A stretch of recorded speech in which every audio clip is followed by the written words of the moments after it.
He was so proud of being Indian.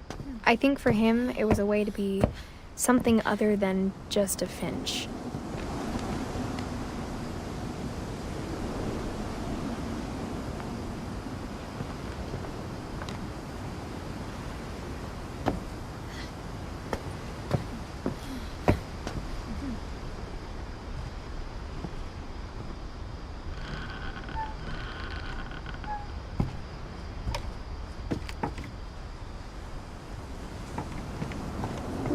On the way back from Lewis's funeral, my mom told me to start packing.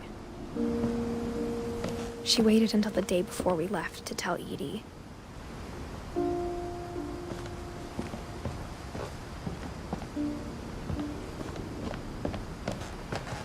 I'm not sure if she wanted to make it easier or harder.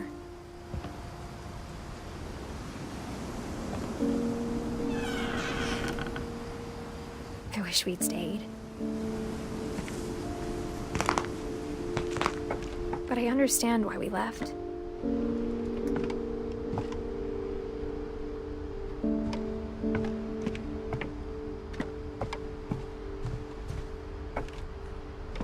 My mom ended up leaving everything behind.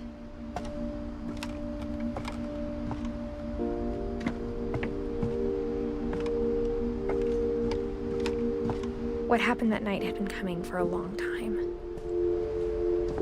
Maybe it should have come sooner.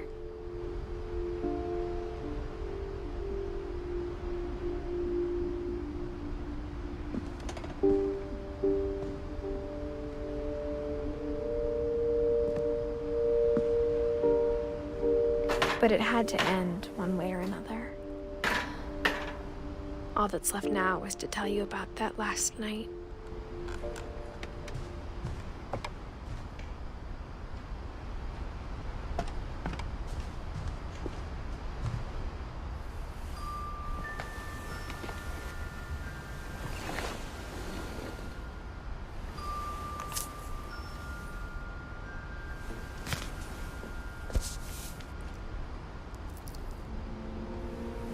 That whole last day, Edie just watched us pack and didn't say a word. Until supper, when she raised her glass and said, "To our final night together, and all our final nights apart." Grandma, you know what I said about alcohol. Some of your medications are very Edith, specific. I left a present for you in the hallway. Why don't you go open it? The grown-ups have to argue now. I'm sorry, you're right. We're all leaving tomorrow. Let's just enjoy our last... I'm not leaving. Edith, you're excused.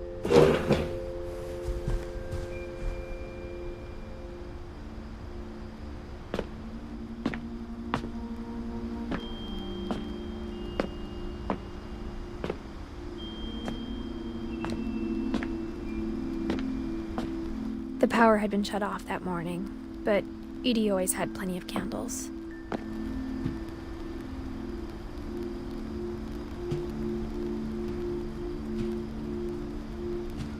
When my mom sealed the library, I don't think she knew about the other entrance. Or that Edie had a key to it.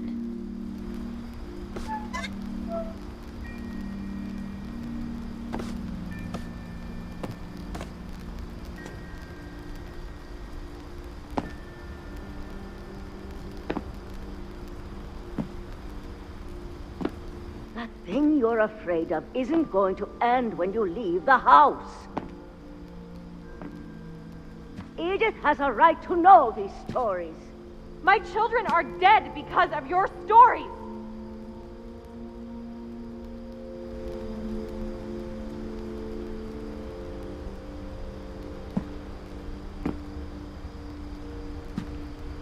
I think it's best if Edith and I leave tonight.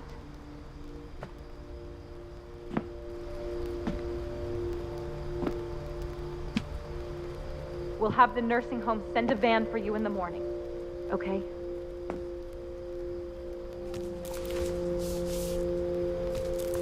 Dear Edith, there's so many stories I wish I could tell you, but there's only time for one. This is about what happened on the night you were born. That night, The tide went way, way out.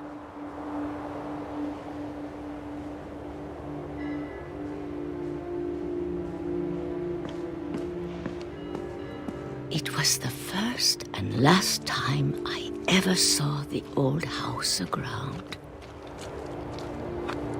There'd been an earthquake out in the middle of the ocean. They called it the lowest tide in 1,000 years. God, it smelled awful. You know, I've seen that house every day of my life.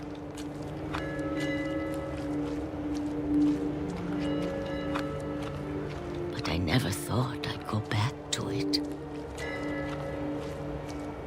When the fog rolled in, I lost my way.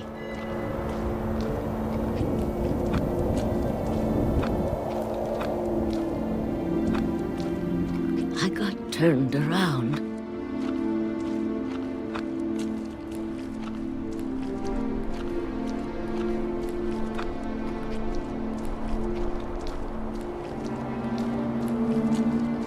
For a while, I wandered.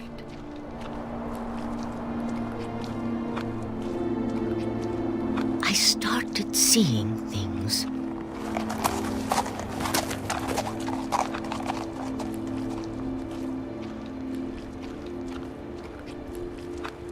Things I'd forgotten had ever existed.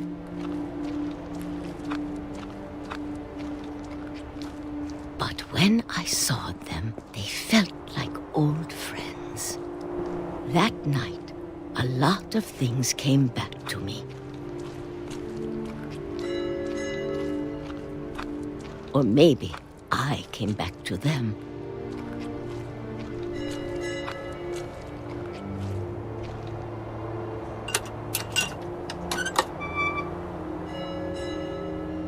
Things I can't explain, but that I need you to try and... Edith, what are you doing in here?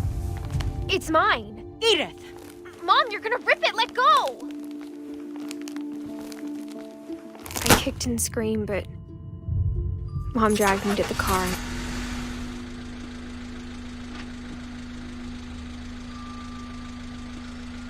I never saw Great-Grandma Edie again. The next morning, the band came to pick her up, but she was already gone. After that, we moved around a lot.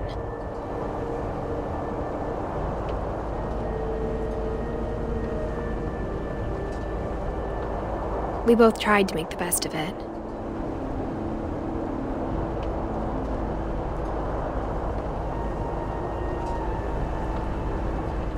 A few years went by.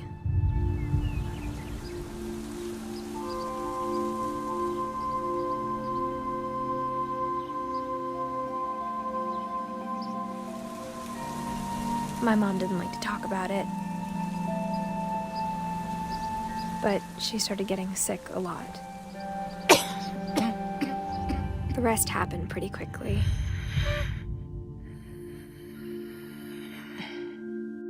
She got better for a while, and then she didn't.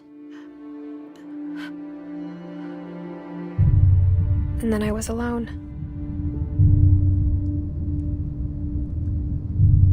The last Finch left alive.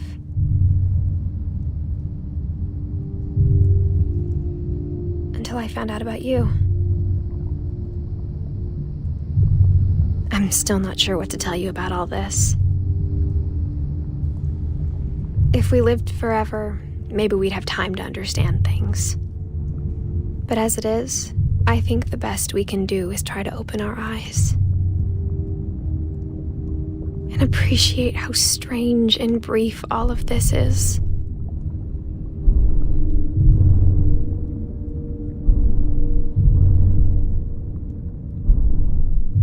This journal was supposed to be for you. But now I hope you'll never see it. I just want to meet you and tell you all these stories myself. But I guess if you're reading this now, things didn't work out that way.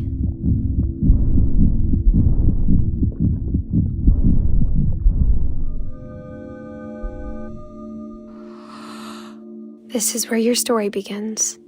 I'm sorry I won't be there to see it. It's a lot to ask, but I don't want you to be sad that I'm gone. I want you to be amazed that any of us ever had a chance to be here at all. Good luck.